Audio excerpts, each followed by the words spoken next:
ভিডিওটা টান দেন না, অল্প কথা শুনে যান।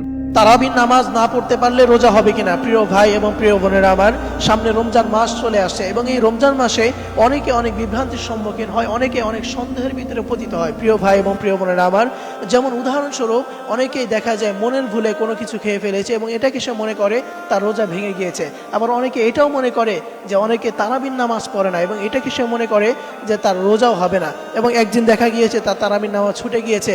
এটাকে কেন্দ্র করে সে মনে করে আরে আমি তো নামাজ পড়তে পারি না, আমি তাহলে রোজা রেখে কি করব, আমার রোজা তো কোনো কবুল হবে না, আমার রোজা কোনো গ্রহণযোগ্য হবে না। তো এই ধরনের অনেকে অনেক কাজ করে থাকে। প্রিয় ভাই আমার, আসুন আমরা এই বিষয়টি জানবো যে তারাবির নামাজ না পড়লে রোজা হবে কিনা। প্রিয় ভাই আমার, ফার্স্ট কথা হচ্ছে যে তারাবির সাথে রোজার কোনো সম্পর্ক নাই।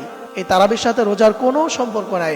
তারাবির নামাজ যদি আপনি পড়েন তাহলে এতে করে সওয়াব পাবেন, এটা নফল নামাজ, এটা হচ্ছে সুন্নতে মুআক্কাদা, এটা পড়লে আপনি সওয়াব পাবেন। কিন্তু রোজা এটা হচ্ছে ফরজ বিধান, আপনাকে রোজা থাকতেই হবে। আর তারাবির নামাজ যদি আপনি পড়েন তাহলে এতে করে আপনার সওয়াব হবে। এই জন্য তারাবির সাথে রোজার কোনো সম্পর্ক নাই। অনেকেই মনে করে তারাবির নামাজ না পড়লে মনে হয় রোজা হয় না। প্রিয় ভাইরা আমার, আসলে বিষয়টি হচ্ছে দুইটার সাথে দুইটার কোনো সম্পর্কই নাই। এই জন্য এই বিষয়টি মনে করার কোনো অবকাশ নাই। এই জন্য প্রিয় ভাইরা আমার, কখনোই আপনার যদি তারাবির নামাজ ছুটে যায় তাহলে এতে করে রোজা কখনো আপনার ছেড়ে দেবেন। আল্লাহ তাআলা সকলকে এই রমজান মাসে সবকিছু বুঝে আমল করার তৌফিক দান করুন। সকলেই পড়ি আমিন।